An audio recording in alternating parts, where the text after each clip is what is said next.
नमस्कार बंधु मैंने आज समय को मु समस्त के स्वागत जनाऊँगी।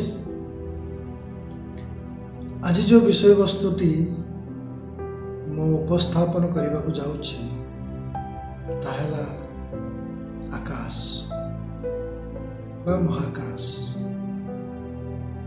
वास्तव में आमे आकाश को विशेष ध्यान दे न था,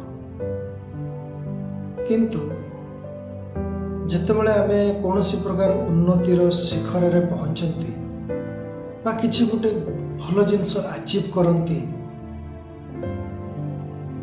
आमे अजणा भाव हो कि जड़ा भाव हो आमे ऊपर को अनेक गोटे एमती वाओ आई अचीव्ड इट। आमर मुखमंडल आमर शरीर ऑटोमेटिक आकाश आड़ को मुही जाए।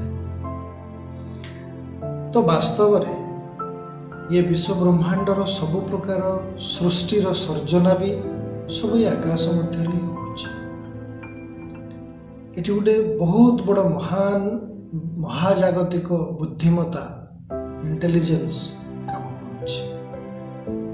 वर्क कर सत्य नुहे कि आपण मैंने विचार करते। बेले बेले बहुत लोग निराश जीवन बिताती आ बेले बेले बहुत लोग सुंदर आ भाग्यशाली जीवन मध्य बिताती। आमर जो बुद्धिमता अच्छी आम पाखे ताहा ये प्रकृति पाई केते उपयोगी बा केते समांतराल भाव में चली बा अपोजिट डायरेक्शन रे चली ताहा केवल प्रकृति ही निर्धारित करिता। जदि आमर बुद्धिमता ता सहित सेम डायरेक्शन हो जाए ताले आमको आमे चाहूथिबा जिनस आम जीवन रे आसिक आमको प्राप्ति हुए, जीवन सुंदर हो जाए आ मधुर मध्य हो जाए।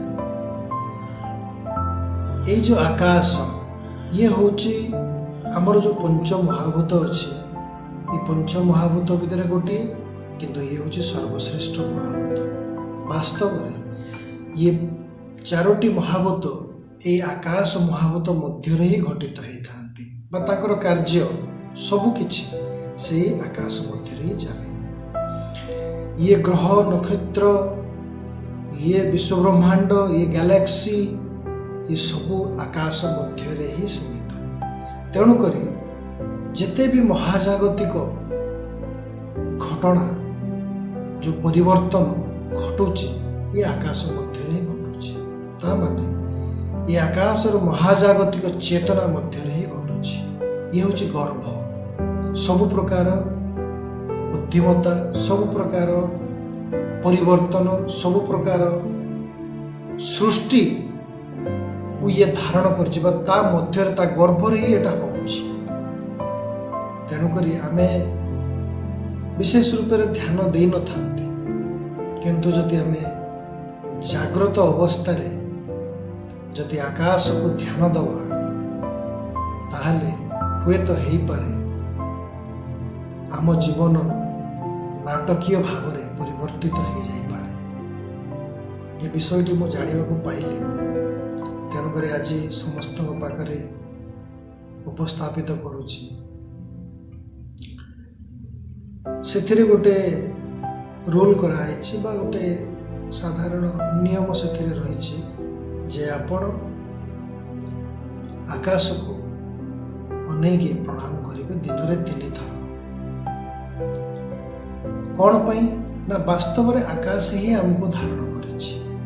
आमे जो ठिया होउचंती आमे जो बसिचंती आमे जो चालुचंती आमको आम चतुर्पार्श्वर निश्चित रूपे गोटे सपोर्ट रही।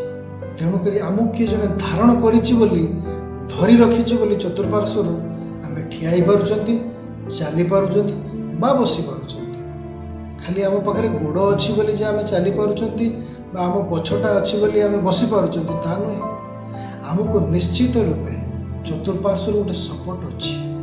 तेणुक आमे बसी पारुचंती ठिया ही पारुचंती चली पारुचंती। तेणुक से जो सपोर्ट आकाश तेणुक जेहेतु आकाश आमको वास्तव धारण करिछि जहाँ फल आम सबकिछि करने समर्थ। तेणुक आकाशर ये महान चेतना को आमको प्रणाम जनाया पड़ो। तेणुक सका उठिकी जिते सूर्य उदय होती सूर्य 20-30 डिग्री भितर थिला समय आप आकाश को अनेकी प्रणाम करंतु। जे ये प्रणाम करेंगे आपण जे हे आकाश मते आज धारण कर तुमको धन्यवाद और प्रणाम। जिते सूर्य 30 डिग्री ऊपर को पलि पारे आपण सूर्य अस्त मध्य सूर्य 30 डिग्री रु एबव हो गला और सूर्य अस्त मध्य आपण जिते भी चाहिए से गोटे प्रणाम करें। सूर्य अस्त है आउ थे प्रणाम करेंगे सेम जिनस कहे जे हे आकाश मते धारण करूँ आपण को प्रणाम धन्यवाद। ऊपर को अनेकी आपण प्रणाम कर कौन से भगवान को प्रणाम करेंगे केवल आकाश को प्रणाम करें। वास्तव में से विश्वकर्ता विश्व ब्रह्मांडेश्वर से ही आकाशर रूप किंतु तथापि आमे आकाश को ही प्रणाम करिबा। यह हेले मंगल हब हेई पारे से महाजागतिक चेतना जति आम सहित समुद्र हो पारिला ताले आम जीवन नाटकीय ढंगरे परिवर्तित हो जाई पारे। एमिति आमे जो जिनस के जीवन चिंता भी करना भावी ना कल्पना भी करना हो पारे से जीवन से चेतना आम जीवन रे उपस्थापित हो पारे।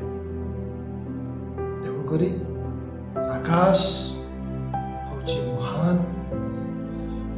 आमर महान क्रिकेटर तेंदुलकर मध्य आकाश को अनेकी जिते कौन से गोटे सक्सेस आसे से भी अनेक था। इवेन कि मेसी जे ग्रेट फुटबॉल प्लेयर सी भी गोटे गोल दे सारा पर सांगे सांगे आकाश को ही बनाती। तेणुक बहुत दृष्टांत अच्छी एटा हूँ आमे भी माने अनोइंगली गोटे बड़ सक्सेस पाइला परे आमे भी आकाश को अनेकी हाथ दीटा को टाइट करके देखती। तो सेटा गोटे स्वाभाविक भाव हुए जी माउंट एवरेस्ट चढ़ी जाती जो बड़ बड़ खेलाड़ी माने एथलेट्स माने जिते माउंट एवरेस्ट चढ़ती से माने भी या कहीकि भी गोटे प्रकार सेटा केमिति हुए सेटा गोटे अजଣା भाव आम भितर से बुद्धिमता अच्छी। तेणुक आकाश को अनेकी आपण नोइंगली जाग्रत अवस्था रे प्रणाम करंतु हेई पारे आपण जीवन भी परिवर्तित हो जाई पारे गोटे महान परिवर्तन भी आसी पारे आपण जीवन सुखमय सुंदरमय सफलतार भरी जाई पारे। तेणुक एतिक रोचे धन्यवाद। जदि आपन को वीडियोटी भल लगी तेल निश्चित रूप लाइक करेंगे। लाइक करी आमर मनोबल को बढ़ाइबारे साहाय्य करेंगे। थैंक यू धन्यवाद।